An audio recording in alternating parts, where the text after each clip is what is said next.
મહીસાગરના વીરપુર તાલુકામાં ખનીજ માફિયાઓ બન્યા બેફામ. ગેરકાયદેસર ખનન અને ઓવરલોડ ડમ્પરોના આતંક સામે તંત્ર મૌન. વીરપુર તાલુકામાં બે રોકટોક રીતિ ભરેલા ઓવરલોડેડ ડમ્પરો પર કોની મહેરબાની? મળતી વિગતો અનુસાર મહીસાગરના વીરપુરમાં બેફામ બનેલા ઓવરલોડેડ ડમ્પરોએ સામાન્ય નાગરિકોની સુરક્ષા સામે મોટો ખતરો તોડાઈ રહ્યો હોય તેવી ભીતિ સેવાઈ રહી. વીરપુર તાલુકામાં રેતી કપચી ભરેલા ડમ્પરો માત્ર ટ્રાફિકના નિયમોનું ઉલ્લંઘન જ નહીં, કાયદાના નિયમો નેવે મૂકી નિયમોના ધજિયા ઉડાવી રહ્યા છે. થોડા સમય માટે ખોડિયાર એન્ટરપ્રાઇઝના GJT 8038 નંબરના તોતિંગ ડમ્પર કાર્ટિંગ સમયે ટ્રાફિક સમસ્યા પણ સર્જી હતી. ત્યારે ઠેર ઠેર રસ્તાઓ પર રેતીના વેપારીઓ ડમ્પરો હાટડીઓ ખોલી બેઠા છે અને ત્યારે રેતીના ઓવરલોડ ડમ્પર અકસ્માતને આમંત્રણ નોતરે છે. ઓવરલોડેડ ખનીજ ડમ્પરો બેફામ પરિવહન કરતા હોય ત્યારે મોટી દુર્ઘટના સર્જાય. નિર્દોષ લોકોના મોતને આમંત્રણ આપે તો નવાઈ નહીં.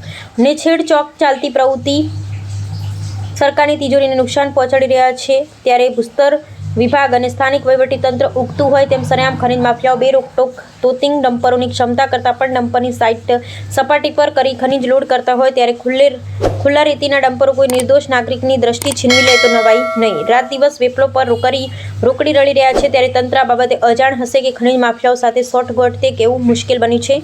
ત્યારે ખનીજ માફિયાઓ પર તંત્રની મહેરબાન કે લગામ તેવા અનેક સવાલો ઉઠ્યા છે.